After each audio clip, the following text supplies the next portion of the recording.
ኢራን 12ኛ ዙር ባለችው የሚሳኤል ማዕበል በእስራኤል ላይ የጀመረችውን ጥቃት አጠናክራ ቀጥላ አድራ ውላለች። የኤሚሬትስ መከላከያ ሚኒስትርም ከእኩለ ሌሊት በኋላ ኢራን አዲስ የሚሳኤል ጥቃት ከፍታብኛለች ብሏል። ኢራን በሆርሙዝ በኩል ጠብታም ነዳጅ ማለፍ አይችልም ብላ ውሳኔ አሳልፋለች። ይህንን ተከትሎም በአሁኑ ሰዓት ላይ የሆርሙዝ ወሽመጥ ተዘግቷል። ባለፉት ቀናቶች ከ170 በላይ የሚሳኤልና ከ300 በላይ የድሮን ጥቃት ያስተናገደችው ኩዌት ዛሬ ሌሊት ከ13 በላይ ሚሳኤል ተወንጭፎባታል። በአሜሪካ የጦር ቤዝም ከባድ ጥቃት ደርሶበታል። በሪያድ የአሜሪካ ኤምባሲ በድሮን ሲደበደብ አድሯል። ሂዝቦላም በአሁኑ ሰዓት ላይ ሚሳኤሎችን ወደ እስራኤል ሲያስወነጭፍ አድሯል። ኢራን ባለፉት ቀናት ውስጥ ከ650 በላይ የአሜሪካ ወታደሮችን አጥቅቻለሁ ብላለች።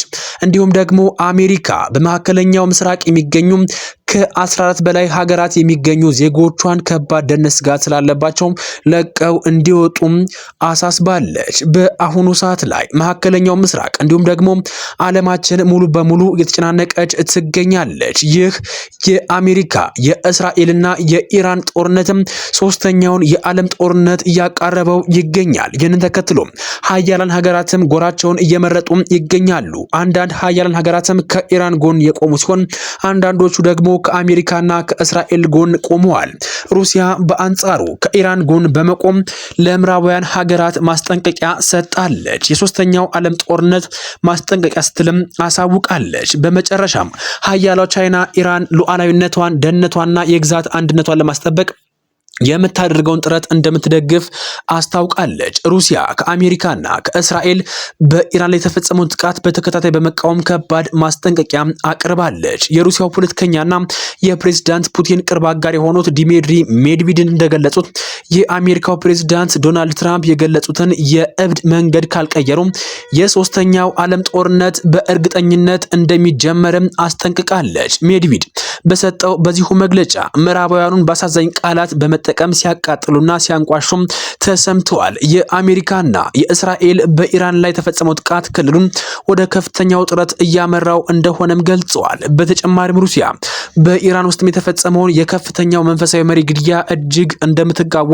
በመግለጽ የኢራን ከፍተኛ መሪ አያቶላ አልሃሚኒ በተጠቀሰው ጥቃት የተገደሉ መሆናቸውን የአካባቢውን ፖለቲካ ሁኔታ ከፍ ብሎ እንዲቀጥል አድርጎታልም ብሏል። ሞስኮ የአሜሪካንና የእስራኤል እርምጃ ዓለም አቀፍ ሕግን የሚጥስ መሆኑን በመግለጽ የክልሉን ውጥረት ወደ ዓለም አቀፍ ግጭት እንዳያመራ ሩሲያ በዲሚትሪ ሜድቬዴቭ በኩል ለሀገራት ማስጠንቀቂያ ሰጣለች። በአሁኑ ሰዓት ላይ በመካከለኛው ምስራቅ የተጨመረው ይህ አዲስ ውጥረት የዓለምን ፖለቲካ እጅግ እያወዛገባት ይገኛል። ኢራን የሚሳኤል በረዶ እያዘነበች ትገኛለች። በትናንትናው ዕለትም ከሌሊት አንስቶ ኢራን ቴልአቪቭን ጨምሮ በበርካታ የእስራኤል ከተሞችም መጠነ ሰፊ ድሮንና የሚሳኤል ድብደባ እየፈጸመች ትገኛለች።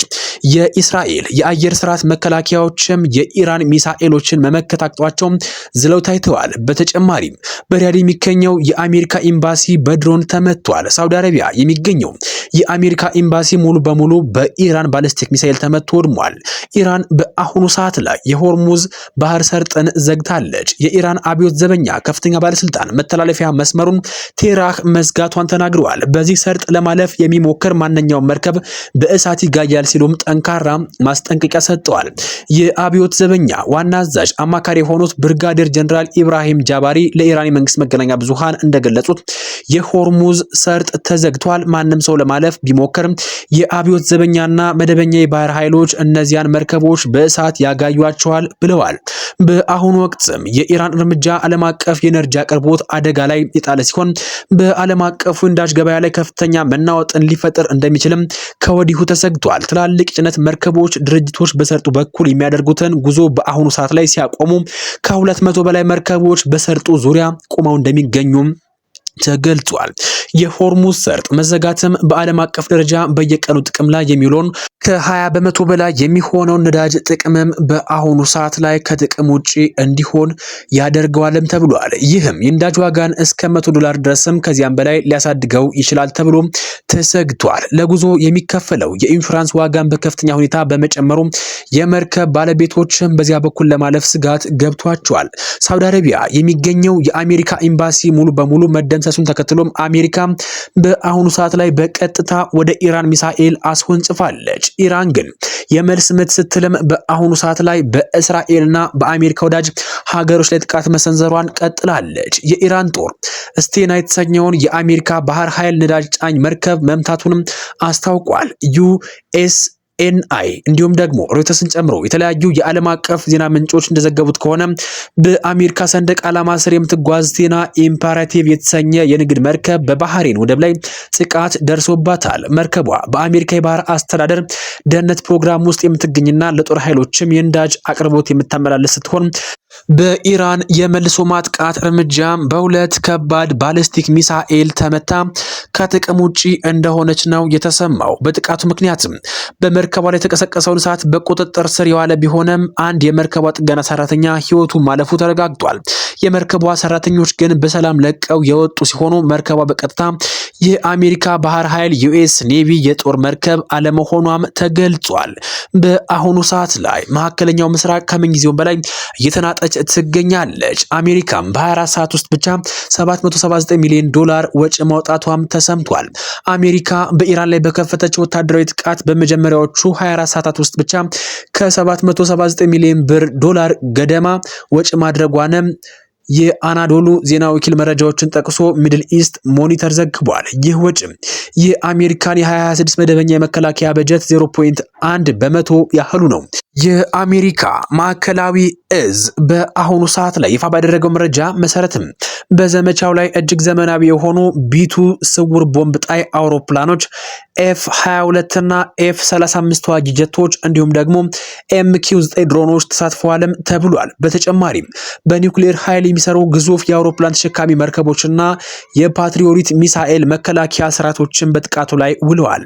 4 የቢቱ ቦምብ ጣይ አውሮፕላኖችም ከአሜሪካ ሚዙር ግዛት ተነስተው ጥቃት ለማድረስ ብቻ 30.2 ሚሊዮን ዶላር ወጪ ተደርጎባቸዋል። እንደ F-18 እንደ F-35 ያሉ ተዋጊ ጀቶች ደግሞ ላከናወኑ ተልዕኮ ደግሞ 271.3 ሚሊዮን ዶላር ወጪ ሆኖባቸዋል። የድሮን ጥቃቶቹ የሰላይ አውሮፕላኖችና የምድር ላይ የሂማርስ ሚሳኤል ባትሪዎችን ጨምሮ ለተቀናጀው የአየርና የምድር ጥቃት የወጣ ወጪ 423.57 ሚሊዮን ዶላር ደርሷል።